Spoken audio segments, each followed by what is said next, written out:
ರಾಜ್ಯದಲ್ಲಿಯೇ ಅತಿ ಕಡಿಮೆ ಅರಣ್ಯೀಕರಣ ಹೊಂದಿದ ಅಪಖ್ಯಾತಿಗೆ ಗುರಿಯಾಗಿದ್ದ ವಿಜಯಪುರ ಜಿಲ್ಲೆ ಇದೀಗ ಕೋಟಿ ವೃಕ್ಷ ಅಭಿಯಾನ ಪರಿಣಾಮ ದೇಶದಲ್ಲೇ ಕಡಿಮೆ ಮಾಲಿನ್ಯ ಹೊಂದಿರುವ ಜಿಲ್ಲೆಗಳ ಪಟ್ಟಿಯಲ್ಲಿ ಸ್ಥಾನ ಪಡೆದುಕೊಂಡಿದೆ. ಬರದ ಛಾಯೆಯ ನಡುವೆಯೂ ಬಳ್ಳಾರಿ ಜಾಲಿಯಿಂದ ಆವರಿಸಿಕೊಂಡಿದ್ದ ವಿಜಯಪುರ ಜಿಲ್ಲೆಯ ಬಬಲೇಶ್ವರ ತಾಲೂಕಿನ ಮಮದಾಪುರ ಅರಣ್ಯ ಪ್ರದೇಶವು ವಿವಿಧ ಜಾತಿಯ ಹಣ್ಣುಗಳ ಗಿಡಗಳಿಂದ ಆವರಿಸಿಕೊಂಡಿದ್ದು ಹಚ್ಚ ಹಸಿರಿನಿಂದ ಕಂಗೊಳಿಸುತ್ತಿದೆ. ಈ ಕುರಿತು ಒಂದು ವರದಿ.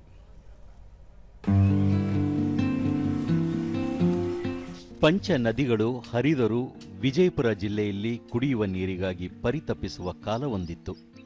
ಇದೀಗ ಅದೆಲ್ಲವೂ ಬದಲಾಗಿದೆ. ಜಿಲ್ಲಾ ಉಸ್ತುವಾರಿ ಸಚಿವರು, ಅರಣ್ಯಾಧಿಕಾರಿಗಳು ಹಾಗೂ ನಾನಾ ಸಂಘ ಸಂಸ್ಥೆಗಳ ಸಹಕಾರದಿಂದ ನಡೆದ ಕೋಟಿ ವೃಕ್ಷ ಅಭಿಯಾನ ಬಬಲೇಶ್ವರ ತಾಲೂಕಿನ ಮಮದಾಪುರ ಅರಣ್ಯ ಪ್ರದೇಶವನ್ನು ಹಚ್ಚ ಹಸಿರಿನಿಂದ ಕಂಗೊಳಿಸುವಂತೆ ಮಾಡಿದೆ. ದೇಶದಲ್ಲೇ ಕಡಿಮೆ ಮಾಲಿನ್ಯ ಹೊಂದಿರುವ ಜಿಲ್ಲೆಯ ಪಟ್ಟಿಯಲ್ಲಿ ಸ್ಥಾನ ಪಡೆದಿದ್ದು ಇಡೀ ದೇಶವೇ ಇತ್ತ ತಿರುಗಿ ನೋಡುವಂತಾಗಿದೆ. ಮಮದಾಪುರ ಗ್ರಾಮದಲ್ಲಿ ಸುಮಾರು 1494 ಎಕರೆ ವಿಸ್ತೀರ್ಣದ ಅರಣ್ಯ ಹಾಗೂ ಜೀವ ವೈವಿಧ್ಯ ತಾಣವಾಗಿ ರೂಪುಗೊಳ್ಳುತ್ತಿದೆ. ಹಲವು ಜಾತಿಯ ಹಣ್ಣಿನ ಸಸ್ಯಗಳು ಗಿಡಗಳಾಗಿ ಬೆಳೆಯುತ್ತಿದ್ದು ಪಶು ಪಕ್ಷಿಗಳ ತಾಣವಾಗಿ ಬದಲಾಗಿದೆ. ವಿಜಯಪುರ ಪ್ರಾದೇಶಿಕ ಅರಣ್ಯ ಇಲಾಖೆ ಮತ್ತು ಸಾಮಾಜಿಕ ಅರಣ್ಯ ಇಲಾಖೆ, ಆಲಮಟ್ಟಿ ಕೆಬಿಜೆಎನ್ಎಲ್ ಅರಣ್ಯ ವಿಭಾಗ ಕೈಜೋಡಿಸಿವೆ. ಕೂಡಗಿ ಎನ್ಟಿಪಿಸಿ ಮಮದಾಪುರ ಗ್ರಾಮದ ಅರಣ್ಯ ಅಭಿವೃದ್ಧಿಗೆ ಆರ್ಥಿಕ ನೆರವು ನೀಡಿದ್ದು ಈ ಪ್ರದೇಶ ಹಸಿರಿನಿಂದ ಕಂಗೊಳಿಸಲು ಕಾರಣವಾಗಿದೆ.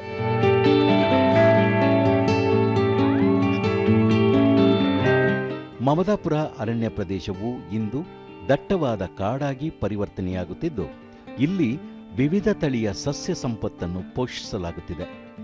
ಮಾವು, ಬಿದಿರು, ಬೇವು, ಹುಣಸೆ ಸೇರಿದಂತೆ ವಿವಿಧ ತಳಿಯ ಗಿಡಗಳು ಇಲ್ಲಿ ನಳನಳಿಸುತ್ತಿವೆ. ಪಕ್ಷಿಗಳ ಚಿಲಿಪಿಲಿ ಕಲರವ ಪಶು ಪಕ್ಷಿಗಳ ಆಶ್ರಯ ತಾಣವಾಗಿದೆ. ಅರಣ್ಯ ಪ್ರದೇಶದಲ್ಲಿ ಪ್ರಾಯೋಗಿಕವಾಗಿ ಜೇನು ಕೃಷಿಯನ್ನು ಕೂಡ ಮಾಡಲಾಗುತ್ತಿದೆ. ದೇಶದಲ್ಲಿ ಅತ್ಯಂತ ಕಡಿಮೆ ಮಾಲಿನ್ಯವಿರುವ ಪ್ರದೇಶಗಳ ಪಟ್ಟಿಯಲ್ಲಿ ಸ್ಥಾನ ಪಡೆದಿದ್ದು ವಾಯು ಗುಣಮಟ್ಟ ಸೂಚ್ಯಂಕದಲ್ಲಿ ದೇಶದಲ್ಲಿಯೇ 16ನೇ ಸ್ಥಾನ ಪಡೆದಿದೆ. ವಿಜಯಪುರದ ಜ್ಞಾನ ಯೋಗಾಶ್ರಮದ ಸಿದ್ದೇಶ್ವರ ಸ್ವಾಮೀಜಿಗಳು ತಮ್ಮ ಪ್ರವಚನ ಪ್ರಕೃತಿ, ಪಕ್ಷಿಗಳ ಕುರಿತಾಗಿರುತ್ತಿದ್ದವು. ಸಿದ್ದೇಶ್ವರ ಸ್ವಾಮೀಜಿಗಳಿಗೆ ಅವು ಅಚ್ಚುಮೆಚ್ಚು. ಸಿದ್ದೇಶ್ವರ ಸ್ವಾಮೀಜಿಗಳು ಇಹಲೋಕ ತ್ಯಜಿಸಿದ ಮೇಲೆ ಕರ್ನಾಟಕ ಸರ್ಕಾರ ಸಿದ್ದೇಶ್ವರ ಸ್ವಾಮೀಜಿಗಳ ಹೆಸರಿನಲ್ಲಿ ಅರಣ್ಯ ಬೆಳೆಸುವ ಆಲೋಚನೆಗೆ ಮುಂದಾಗಿತ್ತು. ಜಿಲ್ಲಾ ಉಸ್ತುವಾರಿ ಸಚಿವರಾಗಿದ್ದ ಎಂಬಿ ಪಾಟೀಲ್ ಅವರ ಸಲಹೆಯಂತೆ ಮಮದಾಪುರ ಅರಣ್ಯ ಪ್ರದೇಶಕ್ಕೆ ಸಿದ್ದೇಶ್ವರ ಸ್ವಾಮೀಜಿ ಜೀವ ವೈವಿಧ್ಯ ಪರಂಪರೆ ತಾಣವೆಂದು ಕರ್ನಾಟಕ ರಾಜ್ಯ ಸರ್ಕಾರ ಇತ್ತೀಚೆಗೆ ಘೋಷಣೆ ಮಾಡಿದೆ. ಈ ಕುರಿತು ದೂರದರ್ಶನದೊಂದಿಗೆ ಅಭಿನವ ಮುರುಗೇಂದ್ರ ಮಹಾಸ್ವಾಮೀಜಿ 2022ರಿಂದ ಜಿಲ್ಲಾ ಉಸ್ತುವಾರಿ ಸಚಿವರ ನೇತೃತ್ವದಲ್ಲಿ ಅರಣ್ಯ ಇಲಾಖೆ ಅಧಿಕಾರಿಗಳು ಈ ಭಾಗದ ಅರಣ್ಯ ಪ್ರದೇಶವನ್ನು ಅಭಿವೃದ್ಧಿಪಡಿಸುತ್ತಿದ್ದಾರೆ. ಅರಣ್ಯ ಇಲಾಖೆಯ ಅಧಿಕಾರಿಗಳು, ಸಿಬ್ಬಂದಿಯಿಂದಾಗಿ ಸುಮಾರು 1470 ಎಕರೆ ಪ್ರದೇಶದಲ್ಲಿ ಅರಣ್ಯ ಪ್ರದೇಶ ಹಚ್ಚ ಹಸಿರಾಗಿ ಕಂಗೊಳಿಸುತ್ತಿದೆ ಎಂದರು. ಊರ ಪ್ರಮಾಣ ಡ್ರೈಲ್ಯಾಂಡ್ ಆಗಿತ್ತು ಮತ್ತು ಜೊತೆಗೆ ಕಂಟಿನ್ಯೂ ಬೆಳೆದಿತ್ತು. ಅವೆಲ್ಲವನ್ನು ಸ್ವಚ್ಛ ಮಾಡಿ ಸರ್ಕಾರದಿಂದ ಅನುದಾನವನ್ನು ತಗೊಂಡು ಬಂದು ಸ್ವಂತ ದುಡ್ಡನ್ನು ಖರ್ಚು ಮಾಡಿ ಇವತ್ತು 1470 ಎಕರೆ ಒಳಗೆ ಮಮದಾಪುರದೊಳಗೆ ಅರಣ್ಯ ಪ್ರದೇಶದೊಳಗೆ ಭಾಳ ಪ್ರಮಾಣದೊಳಗೆ ನಮ್ಮ ಸಂತೋಷ್ ಆಜೂರ್ ಸರು ಮತ್ತು ಎಂ ಬಿ ಪಾಟೀಲ್ರ ನೇತೃತ್ವದಲ್ಲಿ ಅರಣ್ಯ ಪ್ರದೇಶ ಹಚ್ಚು ಹಸಿರಾಗಿದೆ. ಕೋಟಿ ವೃಕ್ಷ ಅಭಿಯಾನದ ಸಂಚಾಲಕ ಮುರುಗೇಶ ಪಟ್ಟಣಶೆಟ್ಟಿ ಮಮದಾಪುರದಲ್ಲಿ ಕನಿಷ್ಠ 1,50,000 ಕಾಡಿನ ಜಾತಿಯ ಮತ್ತು ಪಕ್ಷಿಗಳಿಗಾಗಿ ಹಣ್ಣಿನ ಜಾತಿಯ ಸಸಿಗಳನ್ನು ನೆಟ್ಟಿದ್ದಾರೆ. ಇಷ್ಟೊಂದು ಕಾಡು ಬೆಳೆಯಲು ಹಲವು ಸಂಘ ಸಂಸ್ಥೆಗಳ ಸಹಕಾರ ಕೂಡ ಇಲ್ಲಿ ಸಿಕ್ಕಿದೆ. ಈಗ 1,50,00,000 ಗಿಡಗಳಿದ್ದು ಮುಂಬರುವ ದಿನಗಳಲ್ಲಿ 5 ಕೋಟಿ ಗಿಡ ಬೆಳೆಸುವ ಗುರಿ ಇದೆ ಎಂದರು. ಒಂದು 1450 ಎಕರೆಯಲ್ಲಿ ಒಂದು ದೊಡ್ಡ ಬ್ಲಾಕ್ ಪ್ಲಾಂಟೇಶನ್ ಕನಿಷ್ಠ 1,50,000 ಗಿಡಗಳನ್ನು ಹಚ್ಚಿದ್ದಾರೆ.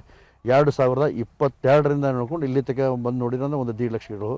ಮತ್ತು ಈ 1,50,000 ಗಿಡಗಳ ವೈಶಿಷ್ಟ್ಯತೆ ಏನಂತಂದರೆ ಅರಣ್ಯ ಸಸಿಗಳು ಮತ್ತು ಹಾಗೂ ಪಕ್ಷಿಗಳಿಗೆ ಅನುಗುಣವಾದಂತಹ ಹಣ್ಣಿನ ಸಸಿಗಳು.